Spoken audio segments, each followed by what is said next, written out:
So, ayan guys, mapagpalang umaga po sa inyong lahat. Narito po ulit. Welcome po sa YouTube channel ni Kuya Raul Vlog. Ayan po, good morning po sa mga kabagsik dito po sa vlog ni Kuya Raul.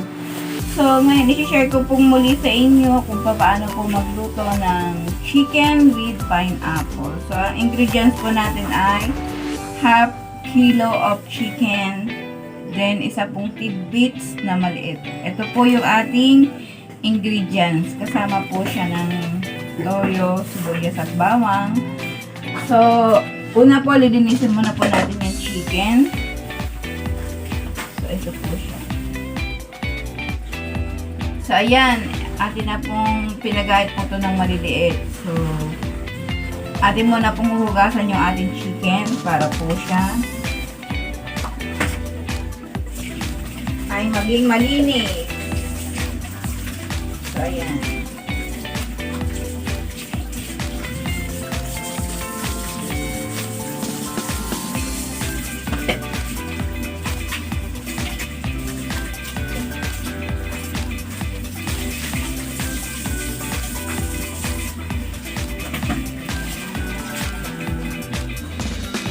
So, balikan ko po kayo, guys.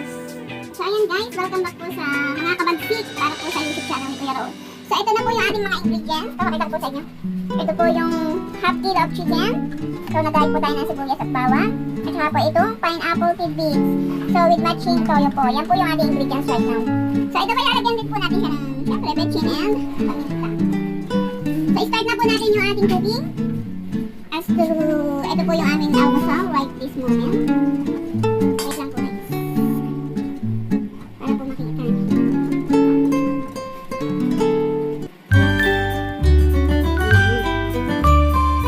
So mag-start na po tayo mag-isa. Guys, ito po lang ng almusal namin. So kailangan po natin oil.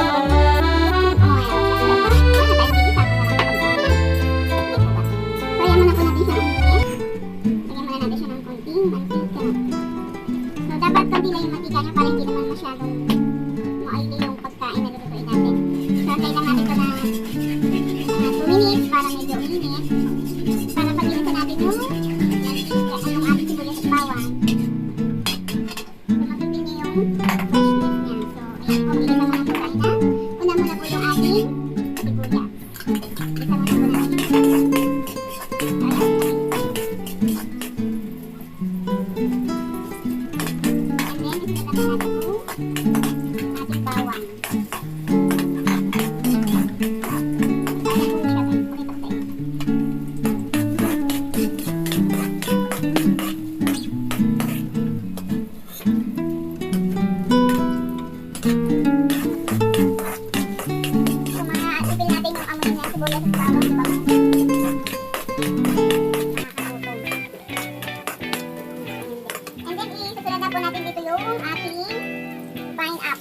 Tidbits.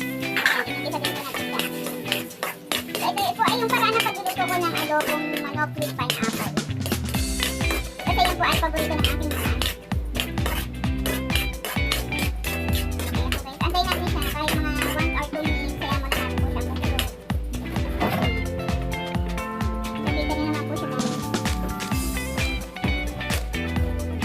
Pagka po siya ay nakikita na siya kung kulo yan ang kulo na siya. Pwede nyo na pong isama yung chicken natin.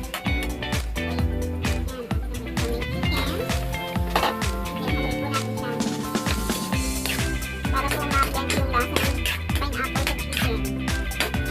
Pag po nahalo natin siya ng konti, makikita naman po natin siya na yan. Pwede na po tayong mag-add ng water. Add po natin siya ng water and then atin po siya tatakluban para po siya ay maano yung luto niya, ma-absorb nung init yung ating chicken. So ayan guys, welcome back po sa YouTube channel ni Kuya Raul. Welcome po ulit sa mga kabagsik natin dyan. So ito na po yung result ng ating niluluto na chicken adobo with pineapple. So ayan, bumubutok na po siya. And then, sure lang po natin na malambot na yung chicken.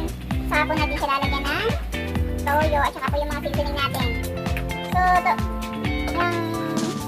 hindi po ako naglalagay ng sarap or ano, po ay betchin. So, lalagyan na po natin siya ng toyo. As to, madasa po para po sa chicken. Haluin po natin siya to make sure na mag-blend yung lasa ng ating toyo sa ating chicken. So, lalagyan din po natin siya ng paminta. Ayan, lalagyan din po natin siya ng paminta. So, wait lang po guys. Lalagyan din po natin siya ng paminta. Wait lang po. Wala na tayong paminta. Ayan, lagyan natin. Lahat na natin yung paminta. Then, lalagyan din po natin siya ng betchin. Para to make sure na masarap. So, yan po. Pag nasisanin na po natin siya, so, ayan yung budak po. Haluin po natin siya. And then, atin po ulit siyang tatakluban within 5 minutes para po sumama yung lasa ng toyo at saka paminta. Yung po ating mga seasoning. So, ayan po guys. So, tatakluban po ulit natin siya within 5 minutes. So, ayan po. So, hanggang dito na lang po guys yung vlog ko this morning. At ito po yung magiging ulam namin. Sana po magustuhan ninyo ang aking recipe right this morning. At sa lahat po ng mga kabagsik ni Kuya Raul, ayan po, please like and share po ng YouTube channel niya. And please support po para po dumami po yung subscribers natin. Thank you so much po dun po sa mga ads na hindi po nag-i-skip. Thank you so much po sa lahat-lahat po ng mga subscribers at mga viewers po ni Kuya Raul Vlog. Thank you so much! Bye-bye na po! Lagi po natin tatandaan, nasa Diyos ang awa, nasa tao ang gawa. Thank you!